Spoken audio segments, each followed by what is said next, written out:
ప్రార్థన చేసుకుందాం. పరిశుద్ధుడా, ప్రేమ కలిగిన తండ్రి, నీకు స్తోత్రాలు ప్రభువా. ఈ రాత్రి నాయన నీ సన్నిధిలో ప్రభువా ఈ విధంగా వాక్యాన్ని ధ్యానించడానికి, ఆరాధించడానికి, నీ సన్నిధిలో గడపడానికి మీరు మాకు ఇచ్చినటువంటి కృపను బట్టి నీకు వందనాలయ్యా. ఈ సమయంలో నీ వాక్యాన్ని మేము ధ్యానిస్తూ ఉండగా మీరు మాతో మాట్లాడండి. వాక్య వ్యతిరేకమైన ఆత్మను నజరేయుడైన యేసు నామములో లయపరచబడును గాక, కొట్టివేయబడును గాక. మీరే మాతో మాట్లాడి మీ నామానికి మహిమ తెచ్చుకోమని యేసయ్య నామములో అడిగి వేడుకొని ప్రార్థిస్తున్నాము తండ్రి. ఆమేన్, ఆమేన్, ఆమేన్. హల్లెలూయా. మొట్టమొదటిగా కూడి వచ్చిన మీ అందరికీ మన ప్రభువును రక్షకుడైన యేసుక్రీస్తు నామములో ప్రత్యేకమైన వందనాలు నేను తెలియజేసుకుంటూ ఉన్నాను. ఈ రాత్రి పరిశుద్ధాత్మ దేవుడు మనతో మాట్లాడబోతున్నటువంటి దేవుని యొక్క వాక్యాన్ని మనం ధ్యానం చేసుకుందాం. ఆదికాండము 30వ అధ్యాయము 30వ వచనాన్ని మనం చదువుదాం. నేను రాకమునుపు నీకున్నది కొంచెమే, అయితే అది బహుగా అభివృద్ధి పొందిను. నేను పాదము పెట్టిన చోటెల్లా యెహోవా నిన్ను ఆశీర్వదించును. చాలు ప్రియులారా, జరిగినటువంటి సంభాషణ ఏమిటి అంటే,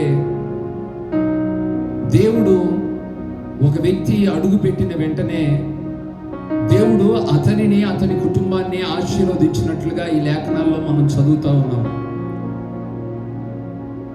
ఈ రాత్రి దేవుని వాక్యంలో నుంచి కొన్ని విషయాలు నేను మీతో పంచుకుంటాను. దేని గురించి నేను మీతో మాట్లాడతాను అంటే,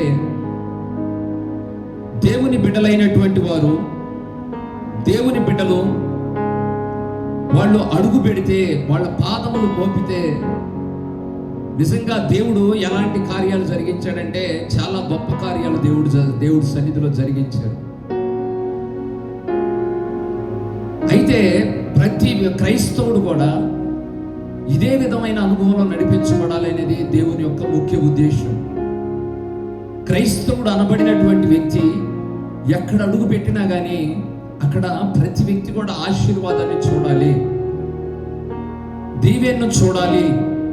వారి జీవితాల్లో వీరు దేవుని బిడ్డలని గుర్తించేటట్లుగా మన పాదాలు ఉండాలి ప్రియులారా. ఈ మాట ఎవరిని గురించి చెప్పబడింది అంటే, యాకోబు అనేటువంటి వ్యక్తి అబ్రాహాముకు పుట్టినటువంటి కుమారుడైన ఇస్సాకు జన్మించినటువంటి వ్యక్తి యాకోబు. ఒక సమయాన యాకోబు కను ఏశావుకి,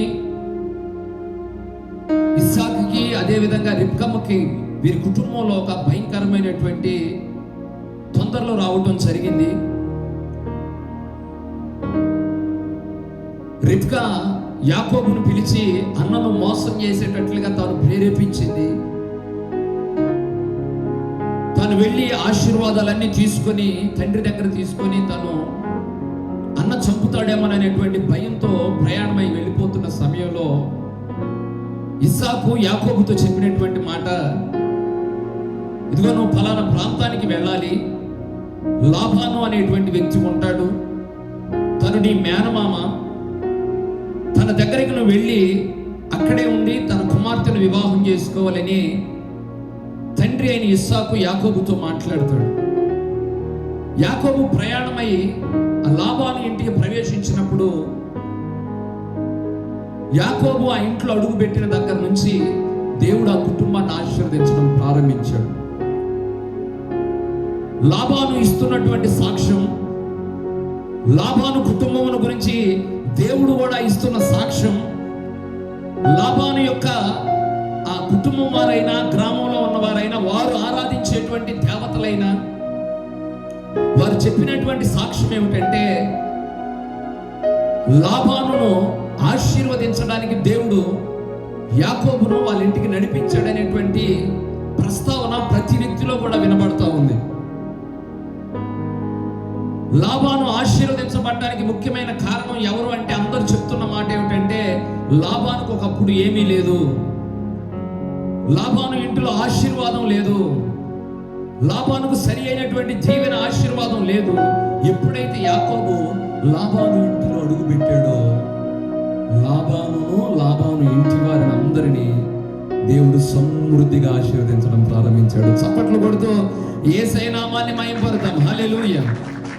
మేనమామ అల్లుడికి మధ్యలో జరిగినటువంటి సంభాషణ.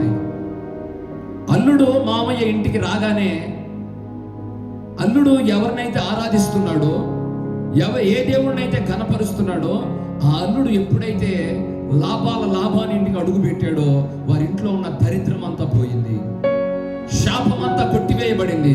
కొన్ని సంవత్సరాల వరకు వారిని పీడిస్తున్నటువంటి ఆ భయంకరమైనటువంటి వేదన అంతా తొలగిపోయి దేవుడికి వాళ్ళని ఆశీర్వదించడం ప్రారంభించాడు.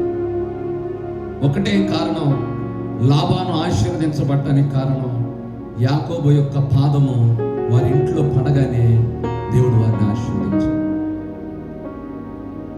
నిజంగా ఈ విధంగా జరుగుతుందా అంటే ఖచ్చితంగా జరుగుతుంది ప్రియులారా. ఒక వ్యక్తి దేవుని సన్నిధిలో దేవుని బిడ్డగా ఎదుగుతున్నప్పుడు, ఆ వ్యక్తి ఒక కుటుంబంలో అడుగుపెట్టినప్పుడు ఆ కుటుంబంలో ఉన్న శాపం అంతా పోవాలి, వారి కుటుంబాలు ఆశీర్వదించబడాలి. అదే క్రైస్తవులకు ఉన్నటువంటి గొప్ప సాక్ష్యం. నిజమైన దేవుని బిడ్డలు, నిజమైన ప్రార్థనా పరులు, నిజంగా దేవుని సన్నిధిలో ఆశీర్వదించబడిన వారు ఏ గృహంలో అడుగు పెట్టినా కానీ వారి గృహాల్లో ఉన్న ప్రతి సమస్యలు తొలగిపోవాలి, ప్రతి ఇబ్బంది తొలగిపోవాలి. ఒకవేళ కుటుంబాల్లో పాపము, శాపము ఏలుబడి చేస్తూ ఉంటే అదంతా తొలగిపోవాలి. అది నిజమైన ఆశీర్వాదం. అయితే ఈ విధంగా నడిపించబడుతున్నటువంటి యాకోబు జీవితంలో ఎప్పుడైతే లాబాను ఇంటికి అడుగు పెట్టాడో, లాబాను అడుగు పెట్టగానే, యాకోబు లాబాను ఇంటికాడ అడుగు పెట్టగానే వాళ్ళ ఇల్లంతా దీవించబడింది. ప్రతి వ్యక్తి కూడా ఏం కోరుకుంటాడు అంటే, ఎవరైనా మన ఇంటికి వస్తే, మన ఇంటికి వచ్చి రాగానే వారు ఒక్కసారి మన ఇంట్లో అడుగు పెట్టి వెళ్ళగానే దీవించబడితే వాళ్ళు మన ఇంట్లోనే ఉండాలని మనం కోరుకుంటాం, మనతోనే ఉండాలని మనం కోరుకుంటాం. యాకోబు జీవితంలో అదే జరిగింది ప్రియులారా. యాకోబును బట్టి దేవుడు వారిని ఆశీర్వదించాడు. మరి ఒక మాట నేను మీకు చూపిస్తాను దేవుని వాక్యంలో నుంచి. దేవుని బిడ్డలైన వారు ఎటువంటి ఆశీర్వాదకరంగా నడిపించబడ్డారో, వారి పాదములు అడుగు పెడితే ఏం జరిగిందంటే కుటుంబాలు దీవించబడ్డాయి మొట్టమొదటిగా. తర్వాత రెండోదిగా నేను చూపిస్తాను చూడండి. ద్వితీయోపదేశకాండం 11వ అధ్యాయము 24వ వచనాన్ని మనం చదువుదాం. మీరు అడుగు పెట్టిన ప్రతి స్థలము మీది అగును. దేవుడు ఎట్లాంటి ఆశీర్వాదాన్ని ప్రకటిస్తున్నాడు ఒకసారి మీరు చూడండి ప్రియులారా. మొట్టమొదటిగా ఒక దేవుని బిడ్డ అడుగు పెడితే కుటుంబంలో ఉన్న శాపం పోయింది, కుటుంబం అంతా ఆశీర్వదించబడింది. రెండవదిగా నువ్వు ఎక్కడైతే అడుగు పెడతావో అడుగు పెట్టిన ప్రతి స్థలాన్ని ఏం చేస్తాడంటే దేవుడు మనకి ఇచ్చేస్తాడు. కేవలం ఈ రాత్రి నేను మీతో పంచుకుపోయేటువంటి విషయం ఏమిటంటే, ఒక వ్యక్తి పాదములు పెట్టినప్పుడు ఎటువంటి ఆశీర్వాదాలు దేవుడు ప్రకటిస్తున్నాడు ఒకసారి మీరు ఆలోచించాలి. వాళ్ళు అడుగు పెడితేనే శాపం ఎగిరిపోయింది, పాపం ఎగిరిపోయింది, కుటుంబాల్లో ఆశీర్వాదం ఉంది. వాళ్ళు ఏమనుకుంటున్నారంటే ఇంకోసారి మన ఇంటికి వస్తే బాగుండు, మన ఇంటికి వచ్చి ఆశీర్వాదపు మాటలు వారి నోటి గుండా పలికితే బాగుండు, ప్రవచనాత్మకమైన వర్తమానాలు వారి ద్వారా మేము పొందుకుంటే బాగుండు అని చెప్పి ప్రజలు కోరుకునేటట్లుగా క్రైస్తవులు బ్రతకాలి.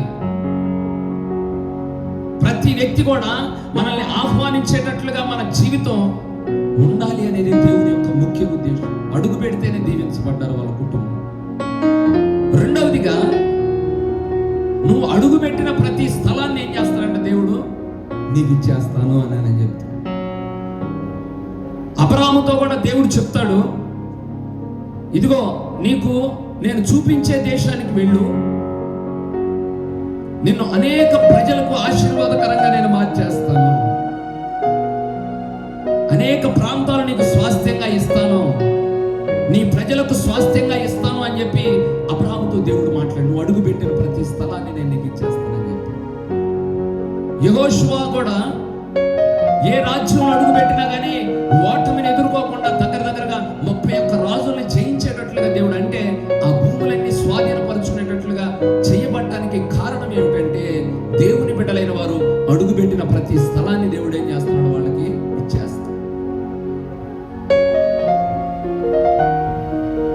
మొట్టమొదటిగా ఫస్ట్ బ్లెస్సింగ్, దేవుడిచ్చే ఆశీర్వాదం ఏమిటంటే, ఒక వ్యక్తి అడుగు పెడితే వాళ్ళ ఇల్లు దీవించబడాలి, ఆశీర్వదించబడాలి.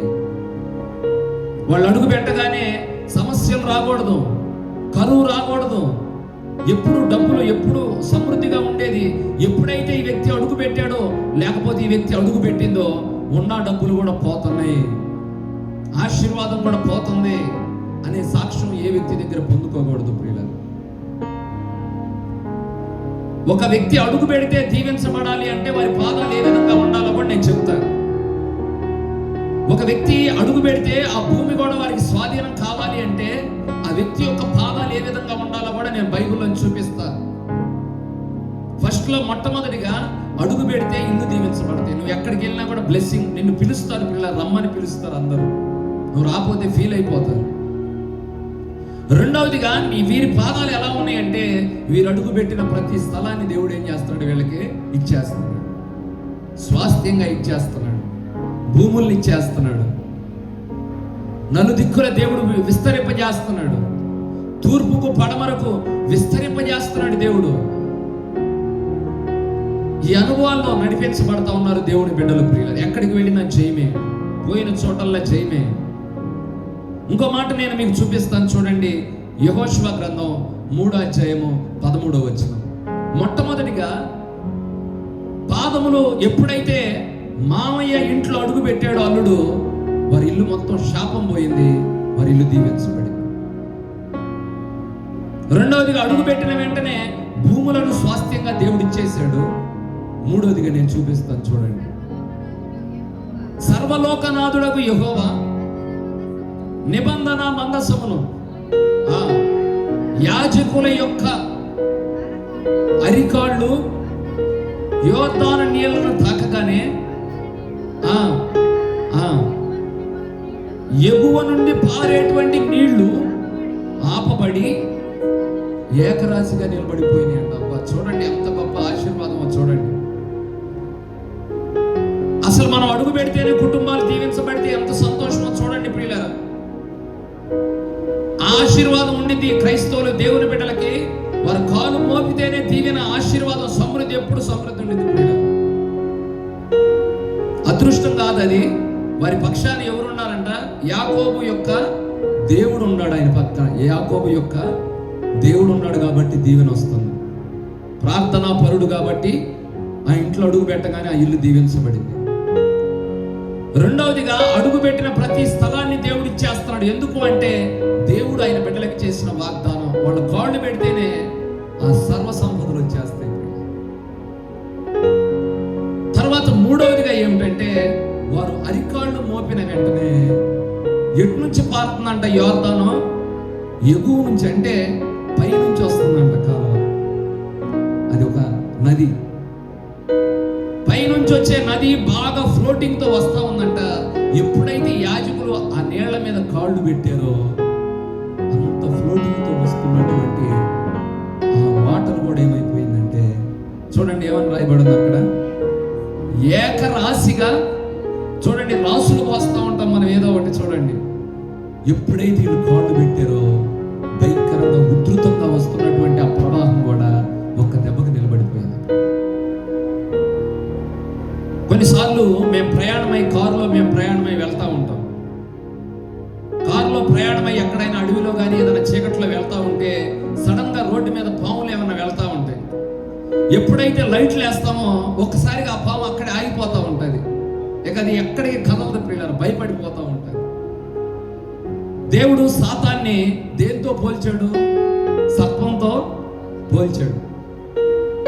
ఎప్పుడైతే వెలుగు వస్తుందో, పరిశుద్ధాత్మ శక్తి వస్తుందో, దేవుని బిడ్డలు ఎప్పుడైతే వస్తారో, దేవుని మందస్సు ఎప్పుడైతే వస్తుందో, నీళ్ళన్నీ కూడా ఏ రాశిగా నిలబడ్డాయి అంట, ఏకరాశిగా నిలబడేటట్లుగా దేవుడు వారిని ఆశీర్వదించాడు. చప్పట్లు కొడుతూ యేసయ్య నామాన్ని మహిమపడదాం. హల్లెలూయా.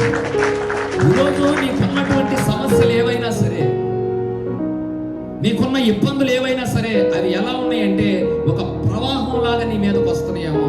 ఎగువ నుంచి పారే నీళ్ళు ఎక్కడ ఆపుతాం ప్రియులారా, అడ్డం కూడా వేయలేమేమి. మనం ఆపాలనుకున్నా కూడా వరవల్లో పడి కొట్టుకుపోవాల్సి వస్తుంది. కానీ దేవుడు వారి పాదాలు ఎప్పుడైతే నీళ్ల మీద పెట్టాడో శ్రమలన్నీ ఆగిపోతాయి, శోధనలన్నీ ఆగిపోతాయి. దేవుని బిడ్డలు అడుగు పెడతారు. జల ప్రళయంలో నోవాహు కుటుంబాన్ని మొత్తాన్ని కూడా దేవుడు జ్ఞాపకం చేసుకొని ఆ కుటుంబాన్ని ఒక ఓడలో గుండా రక్షించి ఒక కొండ మీదకి తీసుకొచ్చి దేవుడు తీసుకొచ్చిందాక వారిని కాపాడినట్లు భయంకరమైనటువంటి తుఫాను చెలరేగి శిష్యులందరూ కూడా భయపడి కలవరి పడిపోతా ఉంటే యేసు ప్రభు ప్రశాంతంగా నిద్రపోతా ఉంటే ఆయన లేపి అడిగిన వెంటనే యేసు ప్రభు వాటిని ఆజ్ఞాపించిన వెంటనే సృష్టి కూడా ఏమైపోతుంది? యేసయ్యకి లోబడిపోతుంది. యేసయ్య పాదాలు పెట్టినా కూడా అక్కడ ఏం జరుగుతుందంటే భయంకరమైన పెనుగాలులు, తుఫాన్లు కూడా బ్రేక్ అయిపోవడానికి దేవుడు సహాయం చేస్తాడు. ఏ సిచ్యువేషన్లోనైనా సరే, ఏ శోధంలోనైనా సరే, ఏ ఇబ్బందిలోనైనా సరే యేసు ప్రభు యొక్క బిడ్డలు అడుగు పెడితే ఏ సమస్య అయినా సరే ఏకరాశిగా నిలిచిపోవాలి. మోషే తన ప్రజలందరినీ తీసుకొని ప్రయాణమై వెళ్తున్నప్పుడు మోషే ఆ ఎర్ర సముద్రం లాంటి సమస్యలో గుండా కూడా 2 పాయలు చేయబడి నడిపించబడ్డారు. ఒక బలమైన అనుభవంతో వాళ్ళు నడిపించబడ్డారు. ఈ రోజు కూడా మనం వాళ్ళ గురించి సాక్ష్యం పొందుకుంటున్నాం, సాక్ష్యం చెప్పుకుంటున్నాం వాళ్ళ గురించి. ఎర్ర సముద్రం లాంటి సమస్యలు దేవుడు మనకు ఎందుకు పంపిస్తున్నాడు? యోర్దాను లాంటి సమస్యలు మన దగ్గరికి ఎందుకు పంపిస్తున్నాడు ఆయన అంటే వీటన్నిటిలో నుంచి ఏకరాశిగా నిలబెట్టి దేవుని మహిమ కొరకు మనల్ని నడిపించడానికే దేవుడు ఇలాంటి శోధనలు మనకు పంపిస్తాడు. మనల్ని నలపాలని, మనం ఇబ్బంది పడుతుంటే ఆయన చూసి సంతోషించాలనే ఉద్దేశంతో కాదు, కానీ ఒక శోధన, ఒక ఇబ్బంది, ఒక కష్టం దేవుడు మన కోసం ఎందుకు పంపిస్తాడంటే వాటన్నింటినీ కూడా ఏకరాశిగా నిలబెట్టి అనేక మంది మన గురించి సాక్ష్యం చెప్పుకునేటట్లుగా చేయబోతున్నాడంట ఆయన. చప్పట్లు కొడుతూ యేసయ్య నామాన్ని మహింపరుద్దాం. హల్లెలూయా, హల్లెలూయా. యెహోషువ గ్రంథం 4:18 మనం చదివితే వాళ్ళు ఆరిన నేల మీద కాలు మోపిన వెంటనే ఆ నీళ్ళు ఏమైపోయినాయి అంట? ప్రశాంతంగా వెళ్ళిపోయినాయి అని చెప్పి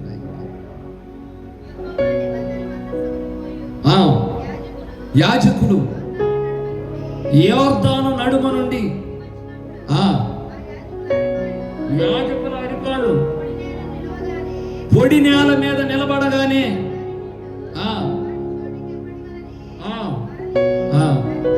దేవుని బిడ్డలు ఎప్పుడైతే ఆ దరికి వెళ్ళిపోయారో, ఆ సైడ్కి వెళ్ళిపోయారో మళ్ళీ వెంటనే ఏమైపోయినాయి? నీళ్లు మామూలు యథావిధిగా వచ్చేసి.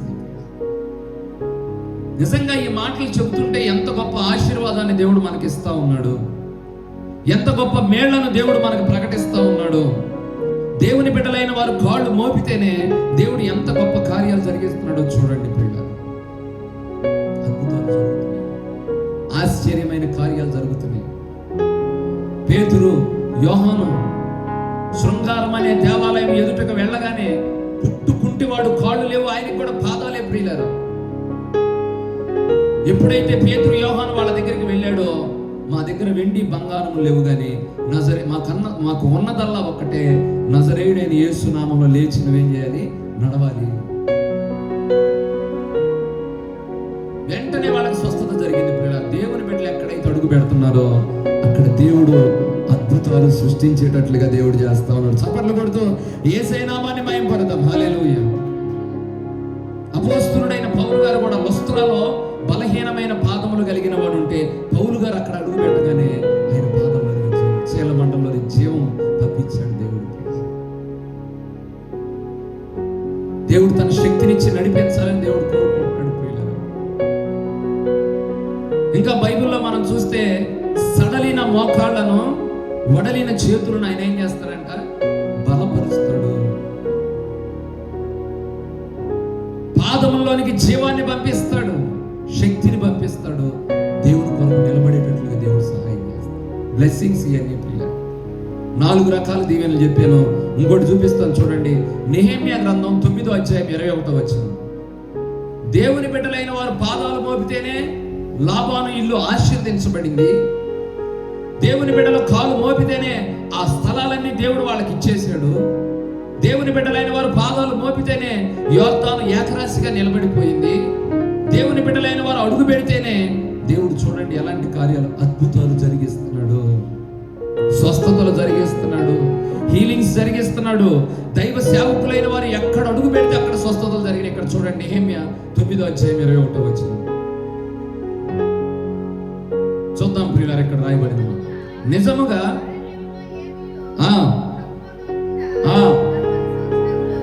అరణ్యంలో ఏమి తక్కువ కాకుండా 40 సంవత్సరాలు వారిని పోషించితివి, వారి వస్త్రములు పాతగిలిపోలేదు, వాళ్ళ కాళ్లకు వాపు రాలేదంట. చూడండి ఇశ్రాయేలు ప్రజలు దేవుడు నడిపించిన విధానం ఒకసారి మీరు చూడండి. వారి యొక్క అనుభవం ఏమిటంటే దేవుడు వారి పక్షాన ఉన్నప్పుడంట వాళ్ళ కాళ్ళల్లో ఏమి రాలేదంట, వాపులు కూడా రాలేదంట. పిల్లలు అంటే అలసట రాకుండా దేవుడు నడిపించాడు. దేవుడు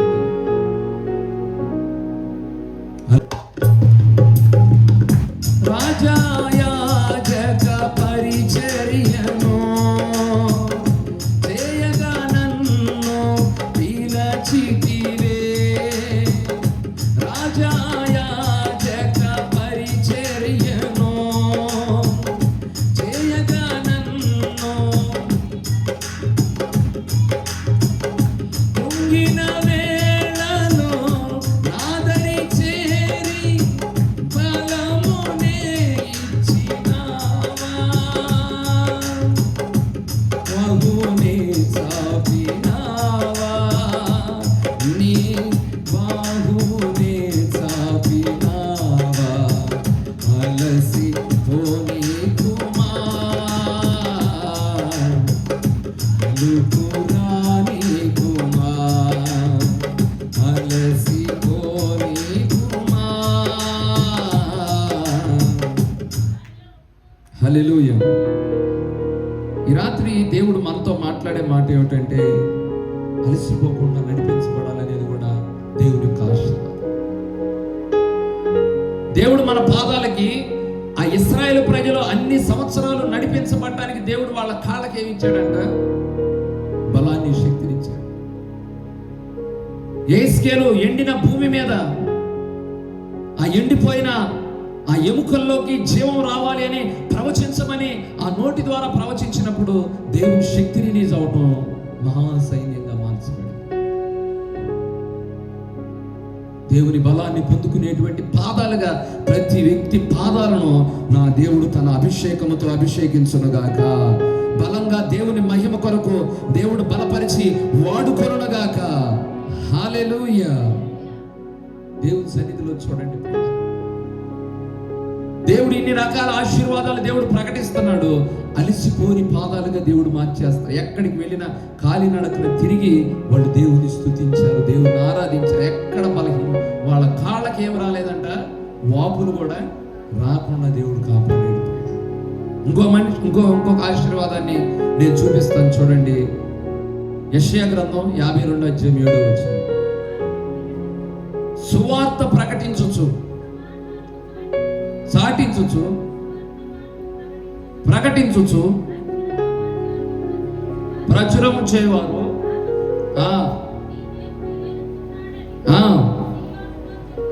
సియోనుతో చెప్పుచున్న వాడిని పర్వతముల మీద ఎంతో సుందరములై ఉన్నాయి. చూడండి, సువార్త ప్రకటించే పాదాలుగా దేవుడు మార్చేస్తాడు. ఈ ఆశీర్వాదాలన్నీ దేవుడు మనకి ఇవ్వాలని రాత్రి మనతో మాట్లాడుతున్నాడు. ప్రియులారా, ఎక్కడ అడుగు పెట్టినా కూడా ఆశీర్వాదం కనపడాలి. మన పాదాలు పెడితే వ్యాపారంలో అడుగు పెట్టినా కూడా వ్యాపారం దీవించబడాలి. పరిచర్యలో అడుగు పెట్టినా కూడా పరిచర్య దీవించబడాలి. ఏదైనా పనికి మనం వెళ్ళినప్పుడు కూడా వారి కుటుంబాలు ఆశీర్వదించబడాలి. ఈ అనుభవాల్లో కూడా మనం నడిపించబడితే అప్పుడు దేవుడు మన ద్వారా ఘనపరచబడతాడు. అడుగుపెట్టిన ప్రతి భూమిని దేవుడు ఇచ్చేస్తాడంట. అడుగుపెట్టిన ప్రతి స్థలంలో కూడా దేవుడు గొప్ప చేస్తాడని దేవుడు మాట్లాడుతున్నాడు. అయితే దేవుడు అభిషేకించి ఈ పాదాలని దేవుడు ఆయన మహిమ కొరకు వాడుకోవాలి అంటే, ఈ దీవెనలన్నీ రావాలి అంటే మన పాదాలు ఏ విధంగా ఉండాలి, మన పాదాలు ఏ విధంగా ఉంటే దేవుడు మనకు ఆశీర్వాదం ఇస్తాడు, మన పాదాలు ఏ విధంగా ఉంటే భూములను స్వాధీనపరుచుకునేటట్లుగా దేవుడు చేస్తాడు. మన పాదాలు ఏ విధంగా ఉంటే అద్భుతాలు జరుగుతాయి, మన పాదాలు ఏ విధంగా ఉంటే స్వస్థతలు జరుగుతాయి, మన పాదాలు ఏ విధంగా ఉంటే దేవుని సువార్త పరిచర్యలో అలసిపోకుండా దేవుడు నడిపిస్తాడు. ఒక్కొక్కటిగా నేను చూపిస్తాను, చూడండి పిల్లరా. మొట్టమొదటిగా నిర్గమకాండము 3వ అధ్యాయము 5వ వచనాన్ని మనం చదువుదాం. అందుకాయన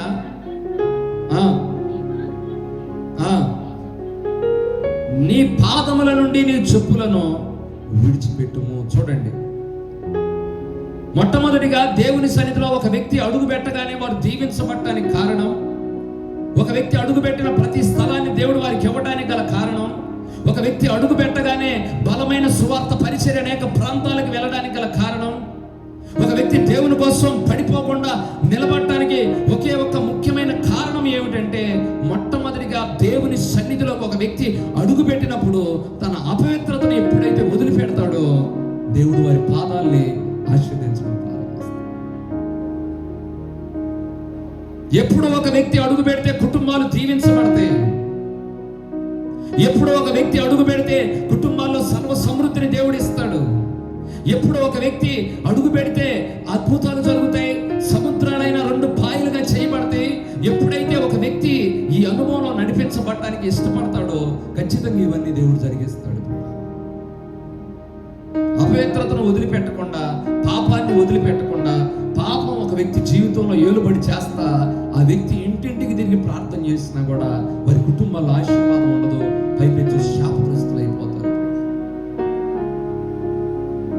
అయ్యా, వారు పాపంలో ఉన్నారు, పాపం చేస్తూ ఉన్నారు, పాపంలో వాళ్ళు ధనములకలై ఉండి పరిచర్య చేస్తున్నారు, అనేక కుటుంబాలకు గ్రామాలకు వెళ్ళి ప్రార్థనలు చేస్తున్నారు, పరిచర్య చేస్తున్నారు. ఒకవేళ ప్రజలు మాట్లాడినా, కొన్ని లక్షల మందిని నువ్వు సంపాదించిన, కొన్ని కోట్ల మందిని ప్రభు కొరకు దేవుని సన్నిధిలోకి నడిపించిన నీ జీవితంలో అపవిత్రత అనేది ఉంటే నువ్వు ఎక్కడ అడుగు పెట్టినా కూడా వారి జీవితంలో ఆశీర్వాదాన్ని వారు అనుభవించలేకపోతున్నారు. దేవుడు ఇష్టపడడు ప్రియులారా అలాంటి వాళ్ళని. దావీదు అంటాడు, మీరు పాపములో ఉండి నేను పాపము లక్ష్యము చేసిన ఎడల నీవు నా మనవిని ఆలకింపక ఉన్నావు.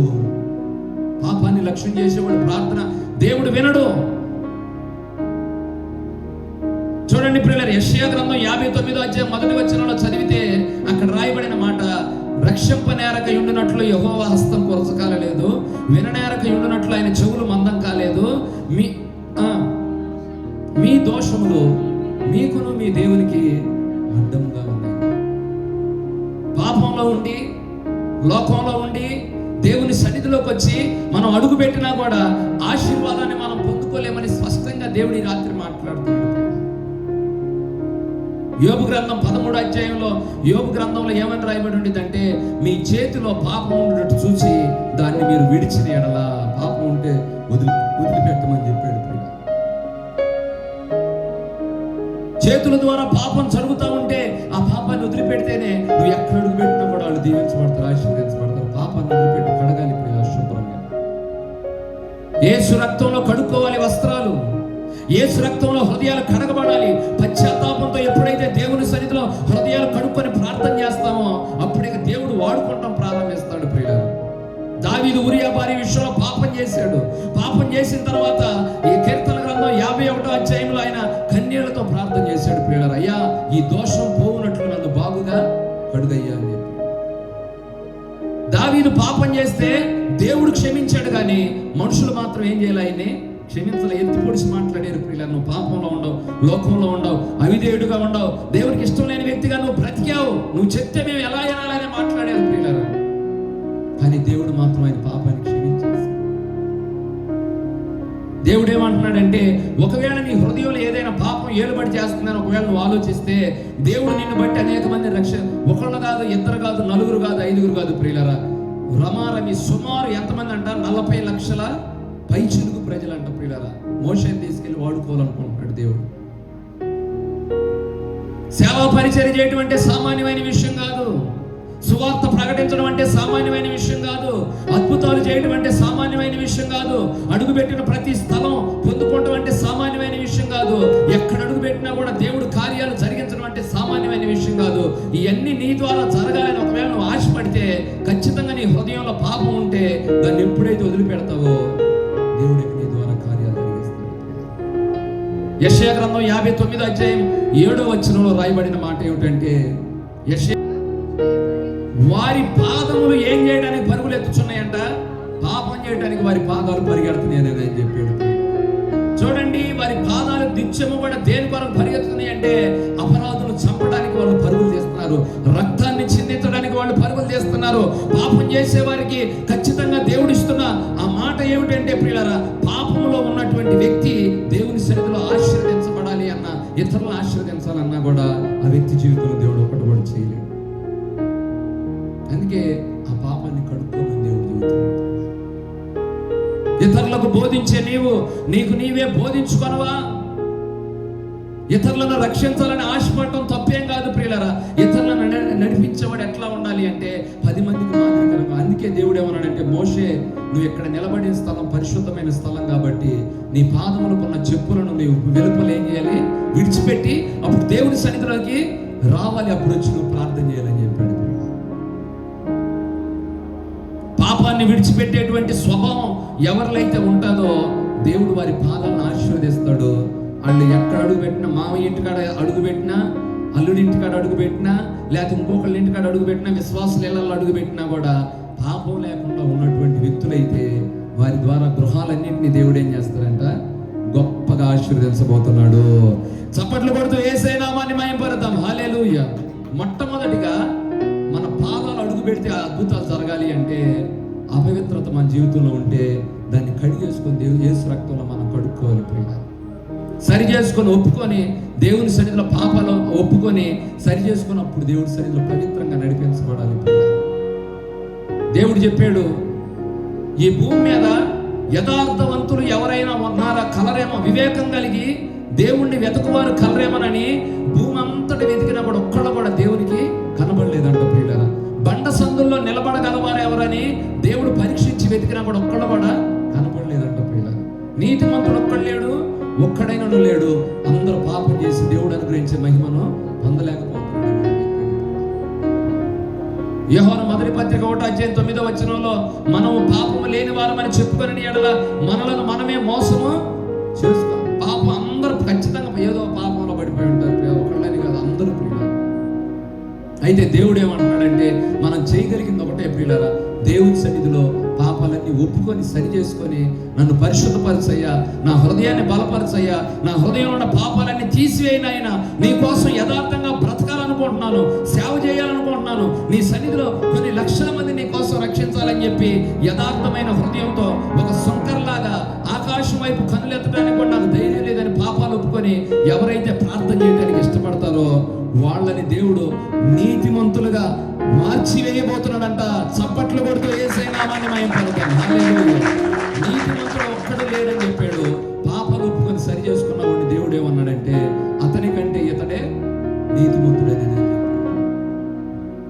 అందుకే ఒకరితో ఒకరు మీ పాపములు ఏమని చెప్పాడు, ఒప్పుకోండి అని చెప్పాడు. పరలోక ప్రార్థనలో కూడా దేవుడు ఏమంటాడంటే, చూడండి, పరలోక ప్రార్థనలో మేము చేసిన అపరాధములన్నింటినీ క్షమించిన ప్రకారం మా అపరాధములను క్షమించు. పాపాలు ఒప్పుకునే ప్రార్థన ప్రియులారా, దేవుడు నేర్పించిన ప్రార్థన.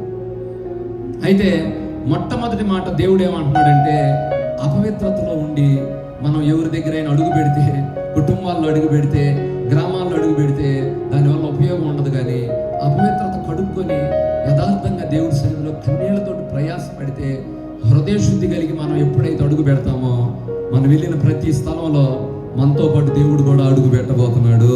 హల్లెలూయా, హల్లెలూయా. దేవుణ్ణి చూసే కన్నులు మనకు రావాలి అంటే ఆ మసకలన్నీ తుడిచేసుకోవాలి ప్రియులారా, పాపం అంతా కొట్టేసుకోవాలి.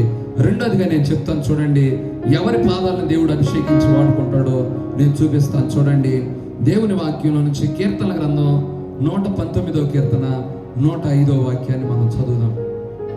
నీ వాక్యము నా పాదములకు దీపము, నా త్రోవకు వెలుగై ఉన్నది. ఎవరి పాదాలను దేవుడు అభిషేకించి వాడుకుంటాడు అంటే, ఎవరి పాదాలను దేవుడు తన మహిమ కొరకు అడుగుపెట్టిన ప్రతి స్థలాన్ని ఆశీర్వదించి కుటుంబాలు దీవించబడాలని ఆశపడితే, మొట్టమొదటిగా ఏం చేయాలి అంటే, హృదయంలో ఉన్న పవిత్రత అంతా కడిగి కడిగేసుకొని ఒప్పుకొని సరి చేసుకొని ప్రార్థన చేసుకొని, ప్రభువా పాపం ఎక్కడ నా హృదయంలో లేకుండా, నా కళ్ళలో లేకుండా, నా తలంపుల్లో లేకుండా, నా మాటలో లేకుండా అపవిత్రత పూర్తిగా నా నుంచి కొట్టివే ప్రభు అని చెప్పి ప్రార్థన చేసుకున్నప్పుడు గృహాల్లో అడుగు పెట్టాలి ప్రియులారా. పవిత్రమైన మనస్సాక్షితో ఎక్కడైతే మనం అడుగు పెడతామో అక్కడ ఆశీర్వాదం ఇస్తున్నాడు దేవుడు. మన పరిశుద్ధత, యోసేపు ఎంత పవిత్రంగా ఉన్నాడు కాబట్టి దేశమంతా ఇచ్చేసాడు ప్రియులారా. ఆయనకి ఒక్క గ్రామం కాదు ఆయన ఇచ్చేది, దేశాలే ఇవ్వబోతున్నాడు అంట. హల్లెలూయా. దేశాన్ని స్వాస్థ్యంగా ఇవ్వబోతున్నాడంట ప్రియులారా. ఒక సేవకుడు ప్రార్థన చేశాడంట, స్కాట్లాండ్ అనే ప్రాంతాన్ని, దేశాన్ని నాకు ఇవ్వు ప్రభువా, లేకపోతే నేను చనిపోతానని ప్రార్థన చేశాను. దేవుడు ఆ ప్రాంతం మొత్తం ఆయన ద్వారా రక్షించాడంట ప్రియులారా. డేవిడ్ బ్రెయినార్డ్ అనే దైవజనుడు ఆఫ్రికా ఖండం మొత్తాన్ని రక్షించాడు, సువార్త అందజేశాడు. విలియం కేరీ భారతదేశానికి వచ్చి సువార్త ప్రకటించాడు, అనేక మంది రక్షణలోనికి నడిపించాడు ప్రియులారా. థామస్ మన భారతదేశానికి వచ్చి ఆయన చూడండి ప్రియులారా, అనేక మంది రక్షణలోనికి సువార్త ప్రకటించాడు ప్రియులారా. అనేక మంది సేవకులు అనేక ప్రాంతాలకు వెళ్ళి రక్షించబడడానికి కారణం ఏంటంటే వాళ్ళు సేవకు వెళ్ళేటప్పుడు ప్రార్థన చేసుకొని, పాపాలు ఒప్పుకొని, బాప్తీసం తీసుకొని, మారు మనసు పొంది అప్పుడు దేవుడి కోసం నిలబడ్డారు. అప్పుడు అందుకే దీవించబడ్డారు, దీవెనలు పొందుకున్నారు ప్రియులారా. అట్లా పొందుకున్న వాళ్ళు ఏం చేస్తున్నారంటే చెడ్డ సాక్ష్యాలు సంపాదించుకుంటున్నారు, గృహాలకు వెళ్తున్నారు, ఎక్కడ పడితే అక్కడికి వెళ్తున్నారు. చివరికి అవమానంతో భరించలేక దేవుడి నామాన్ని అవమానపరుస్తున్నారు. రెండో మాట నేను చూపిస్తాను. ఇక్కడ రాయబడిన మాట ఏమిటంటే, నీ వాక్యము నా పాదాలకి దీపము, నా త్రోవకి ఏమైందంట వెలుగై ఉందని చెప్పాడు. దేవుడు మన పాదాలను బ్లెస్ చేయాలి అంటే, మనం అడుగు పెట్టిన ప్రతి కుటుంబం దీవించబడాలి అంటే, ప్రతి గ్రామంలో మనకి స్థలం రావాలి అంటే, ప్రతి స్థలంలో కూడా యోర్దాను లాంటి సమస్యలు, ఎర్ర సముద్రం లాంటి సమస్యలు కూడా రెండు పాయలు అయిపోవాలంటే, మనం నిలబడితేనే సాతాను శక్తులు కాలిపోయి పారిపోయి స్వస్థతలు జరగాలి అంటే, రెండోది ఏం చేయాలంటే వాక్యాన్ని బాగా నేర్చుకోవాలి. వాక్యం చదవటం కాదు, వాక్యాన్ని నేర్చుకొని మాట్లాడాలి ప్రియులారా. వాక్యం ఉండాలి మన హృదయంలో. వాక్యం ఎవరిలో అయితే ఉంటుందో ఆ వాక్యం ద్వారా దేవుడు ఏం చేస్తాడంటే వారికి ఆశీర్వాదం మాటలు దేవుడు పలికించేటట్లుగా చేస్తాడు, వారికి బ్లెస్సింగ్ ఇచ్చేటట్లుగా దేవుడు మార్చేస్తాడు ప్రియులారా. అందుకే వాక్యం ద్వారా దేవుడు ఎప్పుడైతే వాక్యం ద్వారా ఒక వ్యక్తితో మనం మాట్లాడుతూ ఉంటామో వాడి జీవితాలు కట్టుకుంటూ ప్రారంభిస్తారు. చాలా మంది జీవితాలు ఈరోజు కట్టబడుతున్నాయి. దేని ద్వారా కట్టబడుతున్నాయి అంటే కేవలం వాక్యం ద్వారా అనేక మంది కుటుంబాలు కట్టబడుతున్నాయి. అపోస్తుల కార్యాల గ్రంథం 16వ అధ్యాయంలో అపోస్తులుడైన పౌలు గారు ప్రియులారా, లూదియా అనేటువంటి దైవభక్తి కలిగినటువంటి ఆ స్త్రీకి సువార్త ప్రకటించినప్పుడు ఆమె రక్షించబడింది, కుటుంబం మొత్తం రక్షించబడి ఒకే రోజు బాప్తీసం తీసుకున్నారు. చూడండి అక్కడ ఏమని రాయబడి ఉందో, అప్పుడు లూదియాను దైవ భక్తి కలిగినటువంటి ఒక స్త్రీ వినుచుండెను, ఓదారంగు పొడి తుయితర పట్టణస్తురాలు. చూడండి, దేవుడు ఆ వాక్యం ద్వారా హృదయాలు తెలుస్తాడు. వాక్యం ఉండాలి మన హృదయంలో ప్రియులారా. మెయిన్ వాక్యం లేకుండా చూడండి చాలా మంది ఏం చేస్తారంటే జ్ఞానాన్ని ఉపయోగిస్తారు. జ్ఞానం ఉపయోగించి ఆ మాట ఈ మాట వాళ్ళని కుంగ చేసే మాటలు మాట్లాడతారు. అసలు ఎలతమే ఎక్కువైతే ప్రియులారా వెళ్ళి మళ్ళీ వాళ్ళు కుంగ చేస్తూ ఉంటారు ప్రియులారా. దేవుడి కోసం నిలబడుతుంటే వాళ్ళని ఇంకా ఇబ్బంది పెడతారు వెళ్ళి.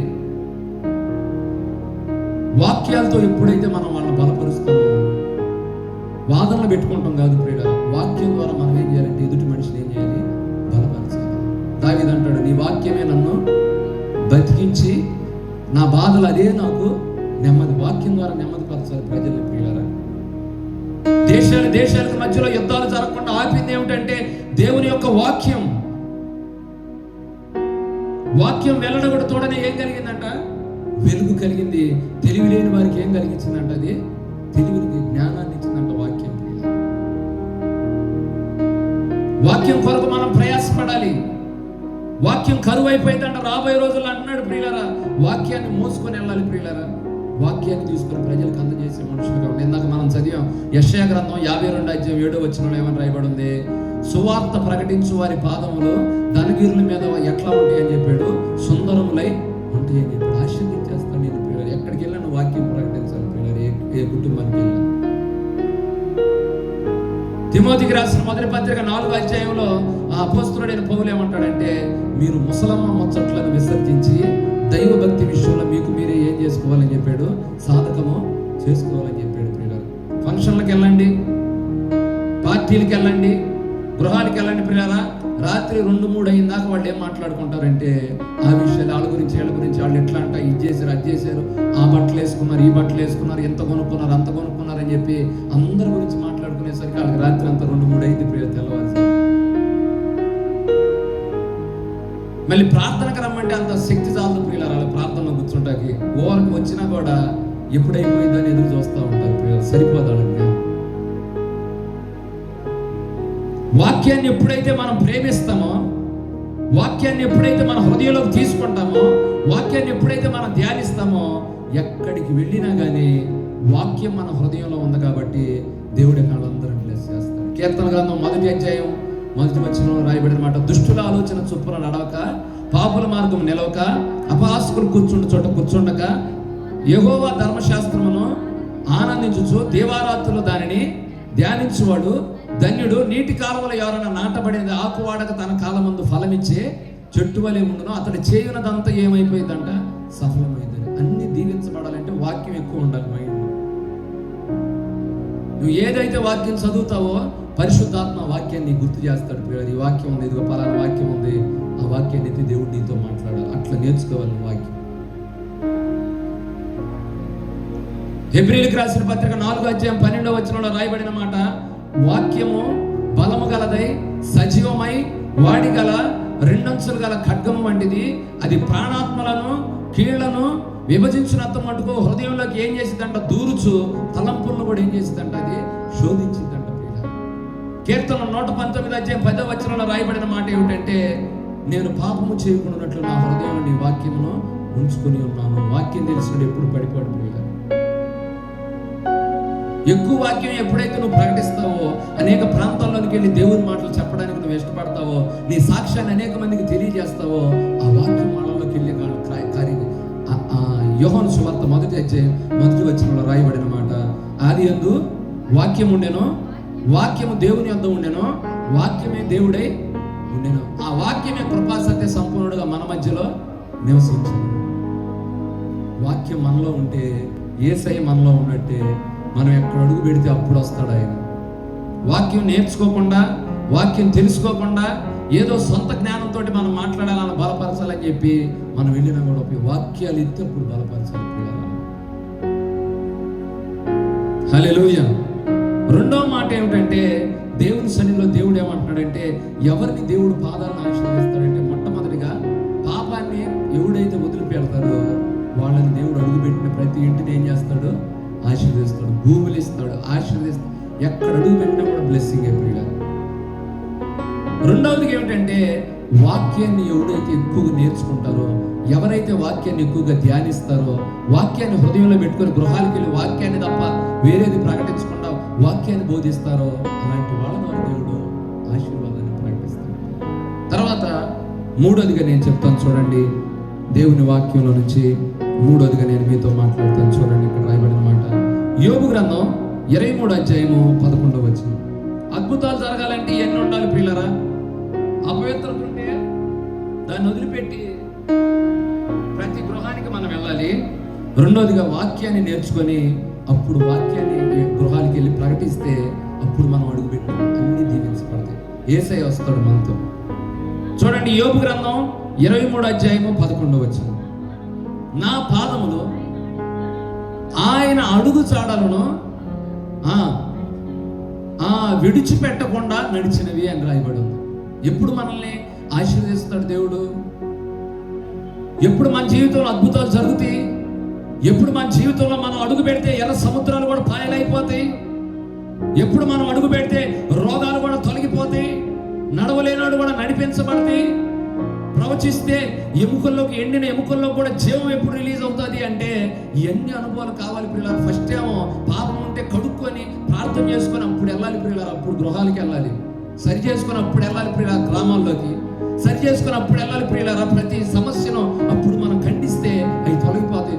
ఊరికి వెళ్ళిపోయి మనం ప్రార్థన చేసామనుకోండి, దేవుడు మనతో ఉండాలి అంటే ఖచ్చితంగా మనం పవిత్రంగా ఉండాలి, పరిశుద్ధత పడి ఉండాలి. హృదయ శుద్ధి గలవారు ధన్యులు, వారి దేవుణ్ణి చూస్తారు. అందుకే దేవుడు మనతో పాటు రావాలి అంటే పవిత్రంగా, జాగ్రత్తగా మనం పవిత్రంగా ఉంటే దేవుడు వాడుకుంటాడు. రెండవదిగా ఏమిటంటే, వాక్యాన్ని బాగా ధ్యానించి వాక్యాన్ని హృదయంలో పెట్టుకుని ఏ గృహాలకైతే అడుగు పెడతాడో ఆ వాక్యం ద్వారా ఇతరులు బలపరచబడితే అప్పుడు దేవుడు ఆశీర్వదిస్తాడు. మూడవదిగా ఏమిటంటే, దేవుని అడుగు జాడల్లో ఎవరైతే నడుస్తారో అలాంటి వాళ్ళు అడుగు పెడితే దేవుడు ఏం చేస్తాడు? అద్భుతాలు చెయ్యునుగాక.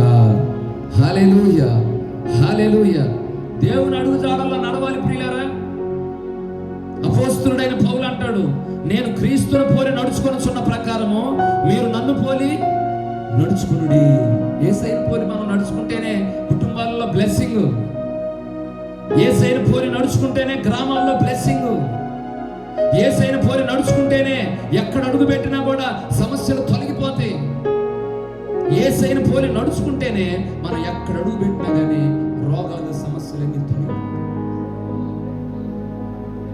యేసు ప్రభువును అనుసరించకుండా మనం ఎన్ని చేసినా కూడా ఉపయోగం ఉండదు. అయ్యా వాళ్ళు పాపంలో ఉన్నారు, లోకంలో ఉన్నారు, మరి వాళ్ళు చేసినా కూడా తగ్గుతున్నాయి అని అంటే ఎవరి ఫలము వాళ్ళు పొంది ఉన్నారు అని. పాపం చేసేవాడిని పాపంలోనే ఉండలేము, పరిశుద్ధుడిని పరిశుద్ధగానే ఉండలేము. వారి వారి క్రియలకు దేవుడు వచ్చినప్పుడు ఏమిస్తాడంట? ఫలము. నీ పేరిట మేము అద్భుతాలు చేయలేదా, స్వస్థతలు చేయలేదా, మహత్కార్యాలు చేయలేదా అని యేసు ప్రభువుని అడిగితే ఆయన ఏమంటాడంటే, నేను మిమ్మల్ని ఎన్నడూ ఎరగను అని నేను చెప్పేసి తలుపు వేసేసాడు. ప్రియులారా, డోర్ వేసేసాడు. మోషేతో దేవుడు మాట్లాడాడు, ఇదిగో కనాన్లోనికి నువ్వు అడుగు పెట్టకుండానే మరణం అయిపోతావు అని చెప్పాడు. ప్రియులారా, మోషేతో ఒక్క మాట అన్నాడు, ద్రోహులారా అని మాట్లాడినందుకు ఆయన చూడండి ఎంత భయంకరమైన కోపం. దేవుడి చిత్తాన్ని నెరవేర్చదు. దేవుడు మనల్ని ఆశీర్వదించాలి అంటే, మన పాదాలను ఆశీర్వదించాలంటే పవిత్రంగా ఉండాలి ప్రియులారా, హృదయాలు కడగబడాలి ప్రియులారా. అపవిత్రతతోటి మనం చేయకూడదు దేవుడి పని.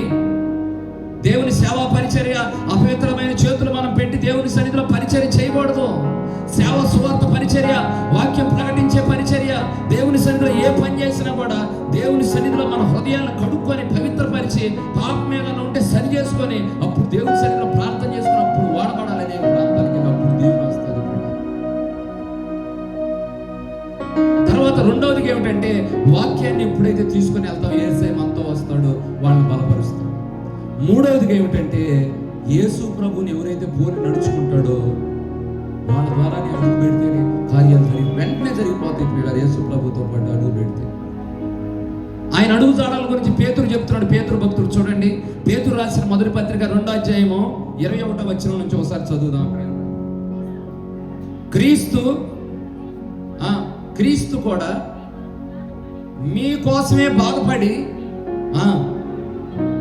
చూడండి, యేసు ప్రభు యొక్క అడుగు జాడల యందు నడుచుకున్నట్లు మీకు మాదిరి ఉంచిపోయిన. దేవుడు అంట మనకు మాదిరి ఉంచాడంట. ప్రియులారా, శోధన రాకుండా, దేవుడికి కూడా శోధన రాకుండా ఏం లేవు. మనకి ఎటువంటి శోధనలు అయితే వస్తున్నాయో అదే శోధనలు ఆయనకు వచ్చినాయి. ప్రియులారా, మాదిరి ఉంచిపోయాడంట. ఆయన నడుచుకుంటే ఆ మాదిరి మనం ఫాలో అవ్వాలి, యేసు ప్రభువుని ఫాలో అవ్వాలి.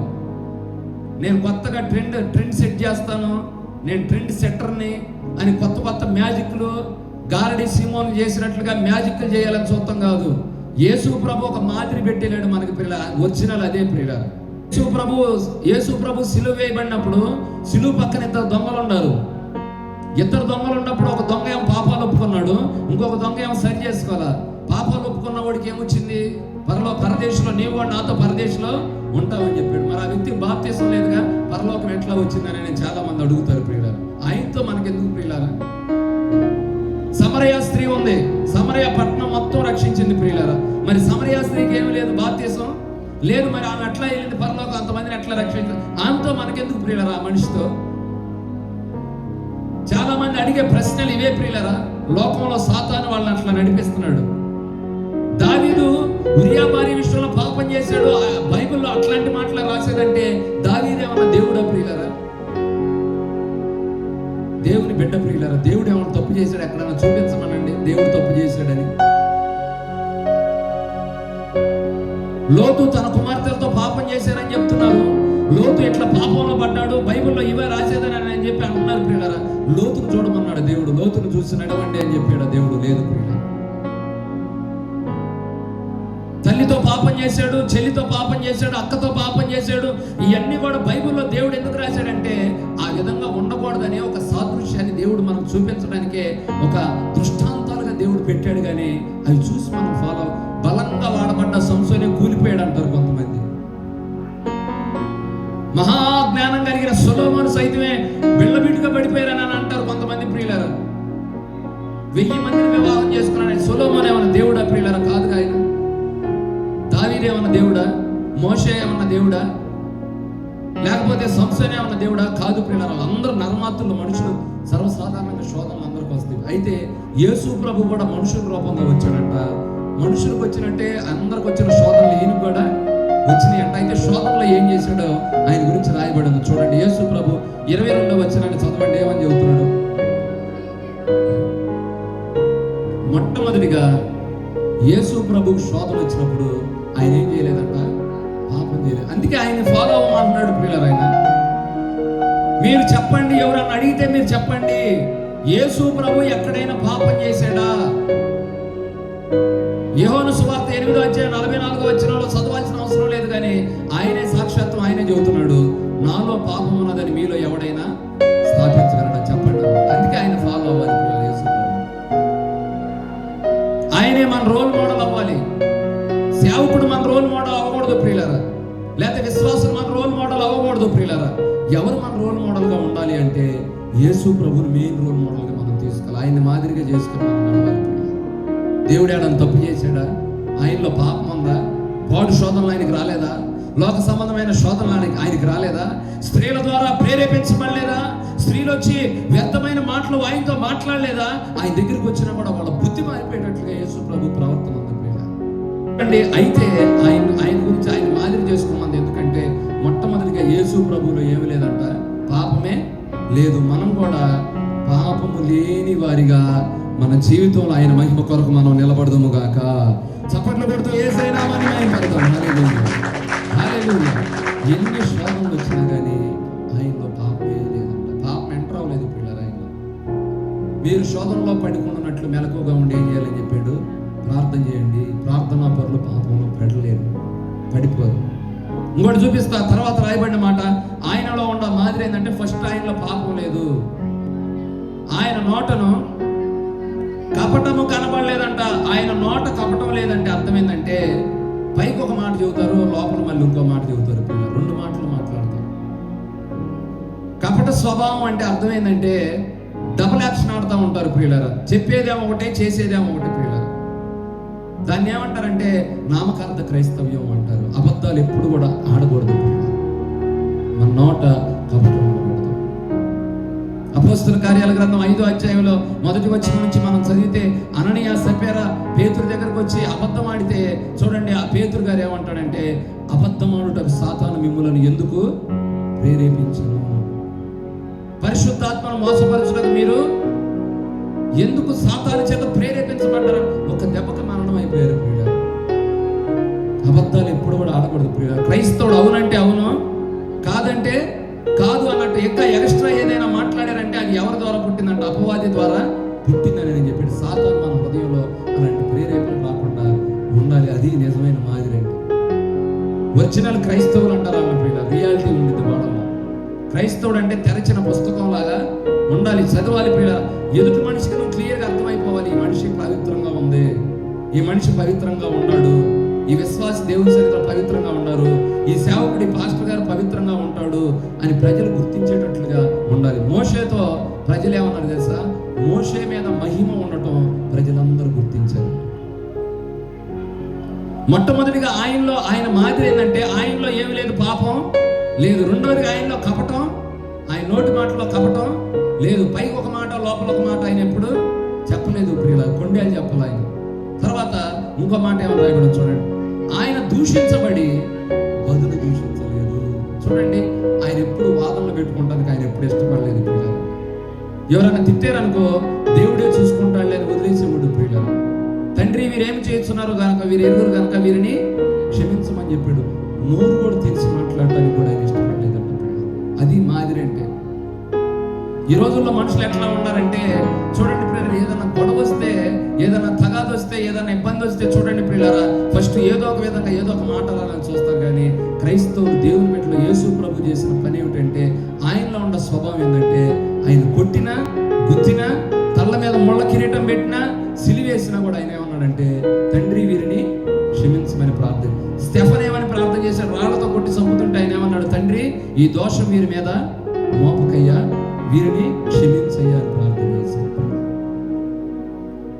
దూషించే మనసు ఉంటే అది మాదిరి కాదు, మాదిరిగా మార్చబడాలి అంటే బదులు దూషించకూడదంట. హల్లెలూయా, హల్లెలూయా. తర్వాత ఇంకో మాట ఏమన్నా ఉండేదంటే, శ్రమ పెట్టబడి బెదిరింపక. శ్రమలు పడ్డాడు, కష్టాలు పడ్డాడు, కానీ ఎదురు మాత్రం ఎవరిని బెదిరించలేదు, భయపెట్టలేదు అంట. అది యేసు ప్రభు మాదిరి అన్నీ కూడా చెప్పాడు. దేవుడు ఇలాంటి అనుభవంలో మనందరినీ నడిపించును గాక. యేసు ప్రభువును పోలి భూమి మీద మనం నడిపించబడదుము గాక. చప్పట్లు కొడుతూ యేసయ్య నామాన్ని మహిమపడదాం. హల్లెలూయా, హల్లెలూయా. మూడవది ఏంటంటే, యేసు ప్రభు అడుగు జాడల్లో ఎవరైతే నడుస్తారో వాళ్ళు అడుగు పెడితే అద్భుతాలు జరుగుతాయి, స్వస్థతలు జరుగుతాయి, కుటుంబాలు లాభానీలు దీవించబడినట్లుగా దీవించబడతారు, స్వస్థతలు జరుగుతాయి, అద్భుతాలు జరుగుతాయి, మహత్కార్యాలు జరుగుతాయి. అయితే నాలుగోదిగా నేను చూపిస్తాను చూడండి. కీర్తన గ్రంథం 26వ అధ్యాయం 12వ వచనం. ఎవరి ద్వారా దేవుడు అద్భుతాలు చేస్తాడంటే చూడండి ప్రియులారా, ఇక్కడ రాయబడిన మాట మనం చూద్దాం. కీర్తన గ్రంథం 26:12. సమభూమిలో నా పాదములు నిలిపి ఉన్నాను. చూడండి, ఇక్కడ ఈయన చెప్పే మాట ఏంటంటే, సమభూమి మీద నా పాదం నిలిపి. ఎవరిని దేవుడు ఆశీర్వదిస్తాడు? ఎవరి ద్వారా అద్భుతాలు చేస్తాడు? ఎవరి ద్వారా మహత్కార్యాలు చేస్తాడు? ఎవరి ద్వారా దేవుడు కార్యాలు జరుగుతాయి భూమి మీద అంటే, సమభూమి మీద నిలబడే వ్యక్తుల యొక్క పాదాలను అడుగు పెడితే దేవుడు దీవిస్తాడు. సమభూమి అంటే అర్థం ఏంటంటే, దేవుని సన్నిధిలో ఎప్పుడైనా సరే స్టెబిలిటీని మనం ఏర్పాటు చేసుకోవాలి, స్థిరత్వం ఉండాలి దేవుడి సన్నిధిలో. దేవుని సన్నిధిలో ఎప్పుడు కూడా మన మైండ్ ఎప్పుడు ఒకేలాగా ఉండాలి. అలాంటి వాళ్ళు అడుగు పెడితేనే దీవెన. అలాంటి వాళ్ళు వెళ్తేనే పిల్లలు ఏ కుటుంబం అయినా దీవించబడింది. నేను ఉదాహరణకు మీకు చెప్తాను, మీకు అర్థం కావటం కోసం. షడ్రకు, మేషకు, అబేద్నెగోలు ఏమన్నారంటే, మా దేవుడు మమ్మల్ని రక్షించకపోయినా మేము మాత్రం ఈ బొమ్మకి మొక్కము అని.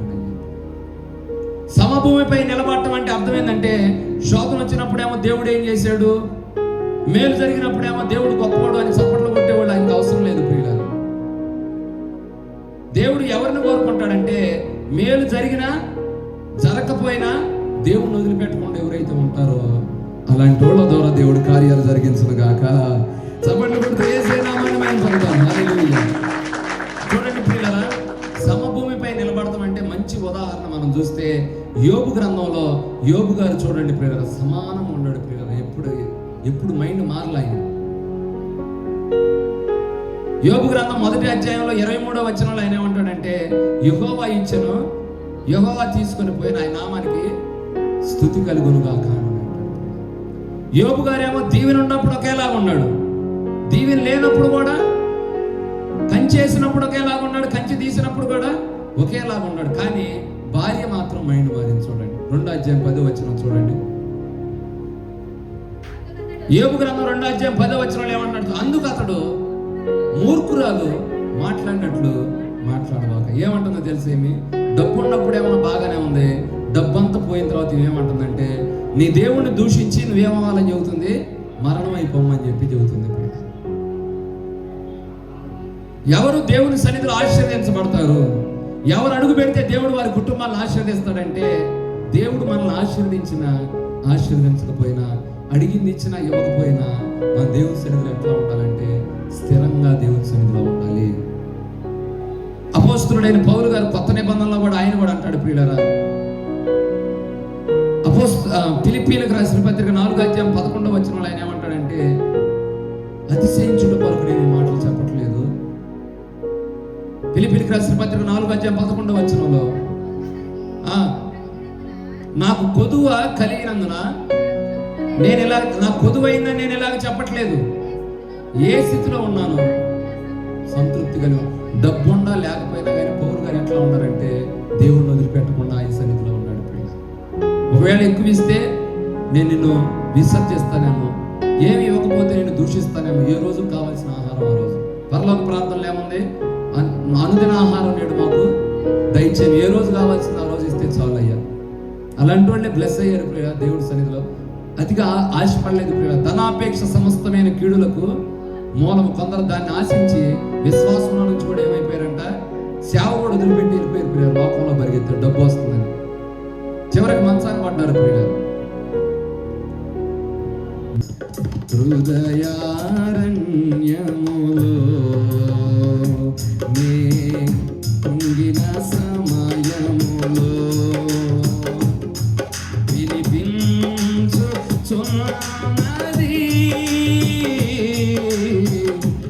ఇక నాకు ఒక నాకు కను దృష్టి ఉన్నంత వరకు చదువలేదు నీ వాక్యము.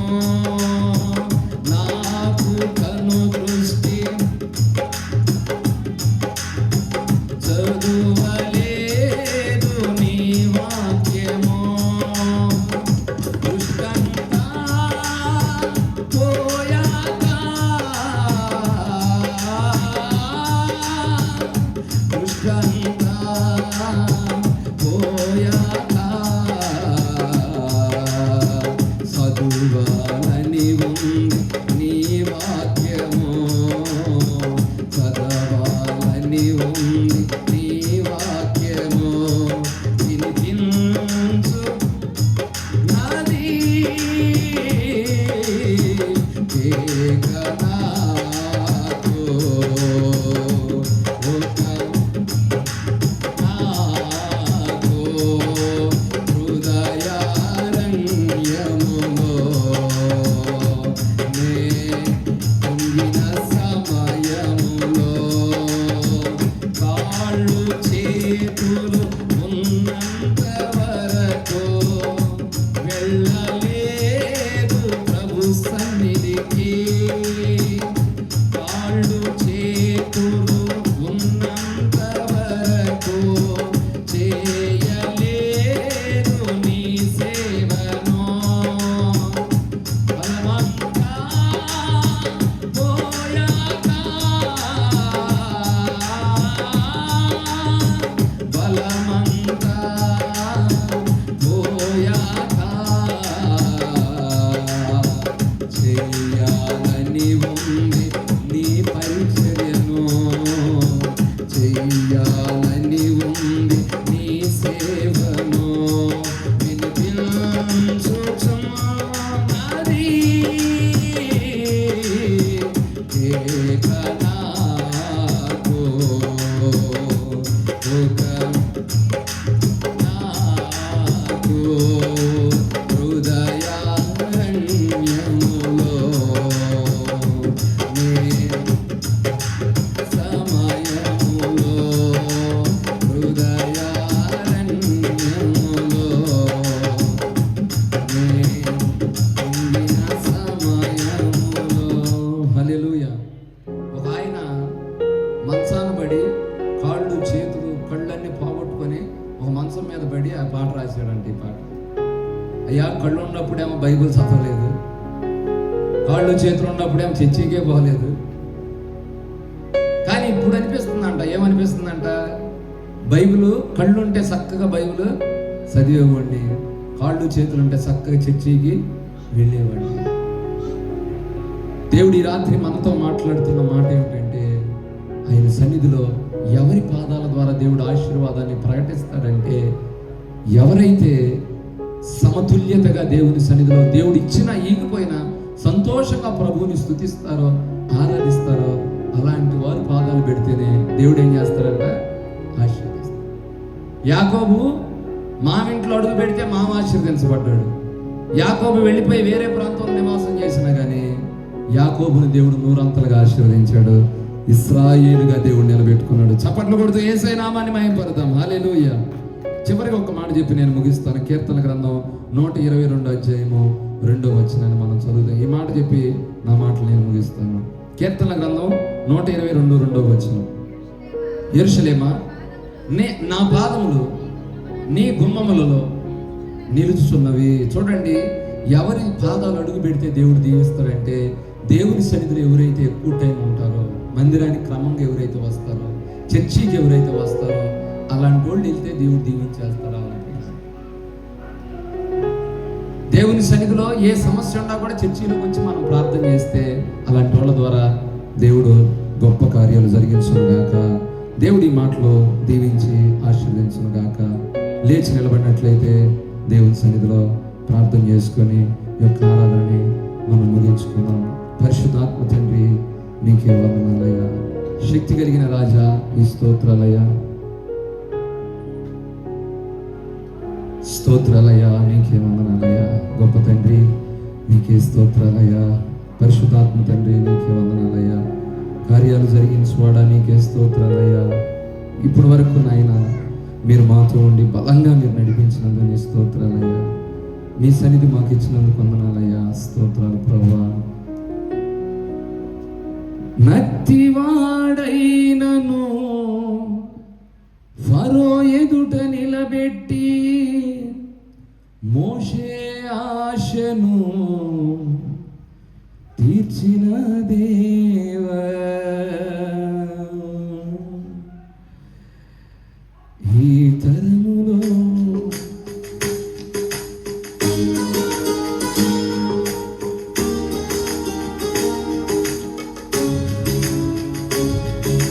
లేచి నిలబడి దేవుని సన్నిధిలో ప్రార్థనా పూర్వకంగా ప్రభువుని అడుగుతాం. నీ కోసం నేను వాడబడాలయ్యా, నీ సేవలో నేను వాడబడాలయ్యా, నన్ను నిలబెట్టయ్యా.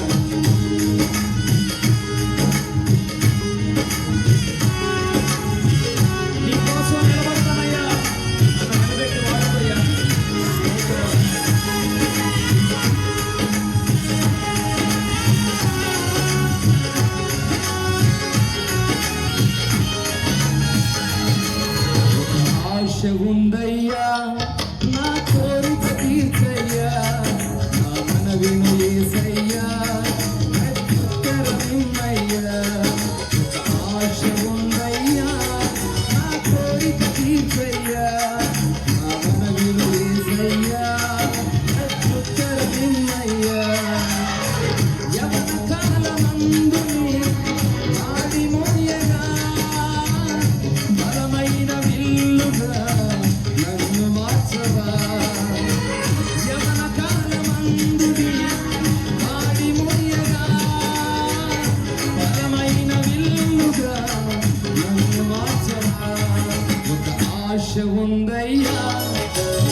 దేవుని సన్నిధిలో మనం ప్రార్థన చేసుకున్నాం. దేవుడు మనల్ని బలపరిచి ఆయన సన్నిధిలో ఆయన నడిపించబోతూ ఉన్నాడు. ప్రార్థన చేసుకున్నాం. పరిశుద్ధాత్మ తండ్రి, మా పాదములు ఎప్పుడు ఒక స్థలంలో నిలిపినప్పుడు అద్భుతాలు జరుగుతాయి, ఆశీర్వాదం పొందుకుంటారు, దీవించబడతారు. ప్రతి విషయాన్ని మీరు మాకు బయలుపరిచినందుకు వందనాలయ్యా. మీ సన్నిధిలో ప్రభువనైనా ఎవరి పాదాల ద్వారా ఈ విధంగా జరుగుతాయో ప్రతి ఒక్క నియమాలను మీరు ప్రకటించినందుకు నీకు స్తుతులు, స్తోత్రాలు. మీ సన్నిధిలో పవిత్రతతోటి మేము ప్రతి గృహంలో అడుగు పెట్టేవారిగా చేయుదుముగా కానీ మీరు ప్రార్థన చేస్తూ ఉన్నాము నాయన. ప్రతి హృదయాన్ని మీరు ఈ రాత్రి కడగండి నాయన. మీ రక్త ప్రోక్షణలో శుద్ధి చేయండి. పశ్చాత్తాప హృదయాన్ని ప్రతి వ్యక్తి హృదయంలో మీరు కలుగు చేయమని మేము ప్రార్థన చేస్తూ ఉన్నాం. సహాయకుడా, నిత్య స్తోత్రాలు కూడా మీ సన్నిధిలో మేము ప్రార్థన చేస్తూ ఉన్నాం. ప్రతి వ్యక్తిని వాక్యంలో ఎదిగేటట్లుగా మీరు ఆశీర్వదించండి ప్రభువా. ప్రతి వ్యక్తిని నాయన ఇదిగో మీ అడుగు జాడల్లో నడిచేవారిగా మీరు నిలబెట్టుకోండి. సమభూమిపై నడిచేవారిగా నిలబెట్టుకోండి. మీ కార్యాలు ప్రతి బిడ్డ ద్వారా ఈ రాత్రి జరిగించి మీరు మహిమ పొందమని నడిపించిన బిడ్డలందరినీ బట్టి నీకు స్తోత్రాలు. ఎత్తబోతున్న కానుకను కూడా మీరు దీవించి ఆశీర్వదించి ఈ లైవ్ కార్యక్రమం ద్వారా ఎంతమంది బిడ్డలైతే వాక్యాన్ని విన్నారో వారి కుటుంబాల్లో కూడా గొప్ప కార్యాలు మీరు జరిగించి వాక్యాన్ని వారి హృదయంలో ఫలింపజేసి మీరే మా ద్వారా మహిమ, ఘనత, ప్రభావాలు తెచ్చుకోమని యేసయ్య నామములో కొద్ది విన్నపాలు అడిగి వేడుకొని ప్రార్థిస్తున్నాము తండ్రి. ఆమేన్. తండ్రి యొక్క ప్రేమ, కుమారుని యొక్క కృప, పరిశుద్ధాత్మ దేవుని సన్నిధి సహవాసం ఇప్పుడు ఎల్లప్పుడూ సదాకాలము సకల పరిశుద్ధులు ప్రత్యేకంగా మందిరంలో కూడుకున్న బిడ్డల కుటుంబాలకు సదా తోడై నడిపించి దీవించి ఆశీర్వదించునుగాక. ఆమేన్. అందరికి వందనాలు. సెలవు తీసుకుందాం.